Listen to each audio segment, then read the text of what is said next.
It's Mylira Green, and you're watching the Superwoman Project. Please enjoy this next episode.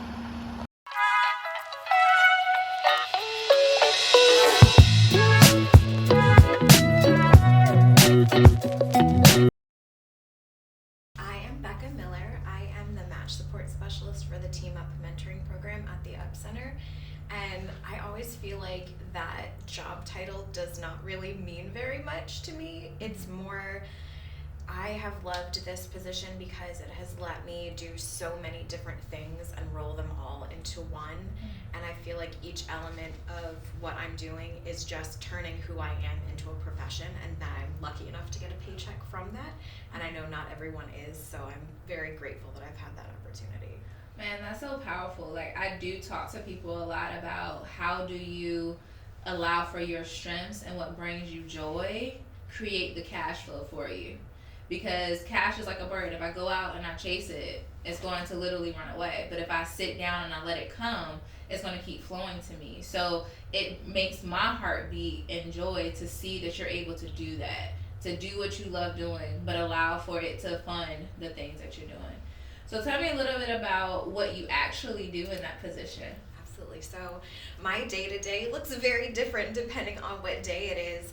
Sometimes I'm out meeting with families. Sometimes I'm out meeting with some of our incoming mentors who have expressed interest in taking part in our program and working with the kids in our community.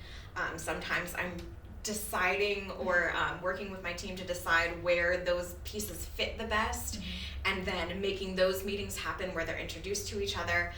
We run a lot of group events, so sometimes we're planning those events, sometimes we are executing those events. We've also been working with an elementary school recently where I've been going in every other week and doing empathy workshops with fourth graders. Ooh. So that's been empathy is kind of my thing. So I've been very excited to be able to do that and reach more kids than just the kids that are in our program.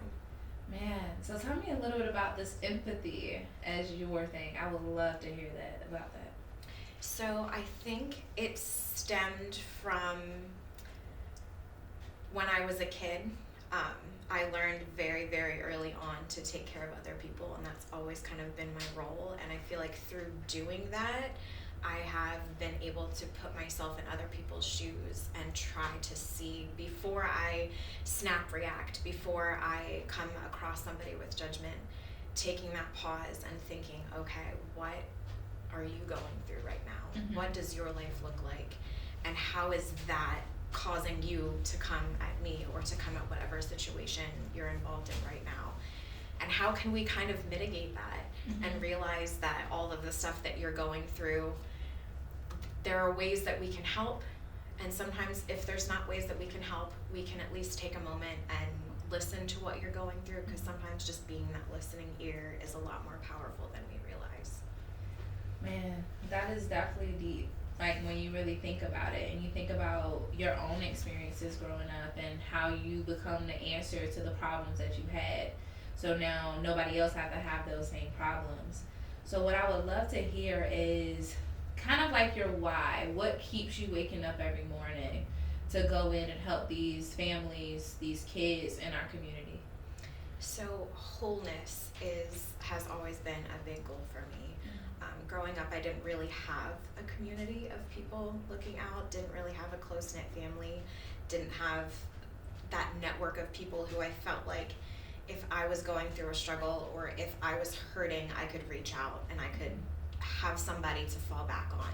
So creating that for other people and showcasing how impactful just having people in your corner can be, that is 100% my why.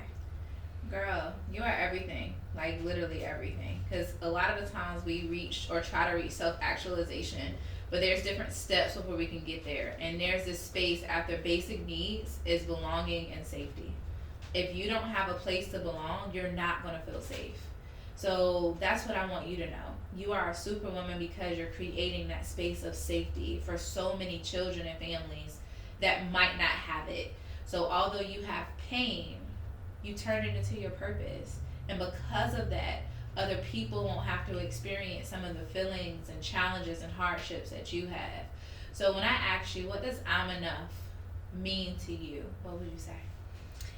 I I would say it is the fact that while goals and things that you're working on are important and growth is always happening, this moment right now, you are everything that you need. And you can be working towards something else, but working towards something doesn't mean that whether or not you have that thing, you are still a complete person, and you are still just as much as the world deserves for you to be. All right, that's it. Becca owns the I'm Enough brand now, y'all, because she answered that question. But no, thank you so much for just sharing your heart today, because you are enough. You are everything that these kids need, and although you didn't have it, I commend you for creating what you didn't have, so someone else's story is not the same as yours. So thank you so much for being with me today.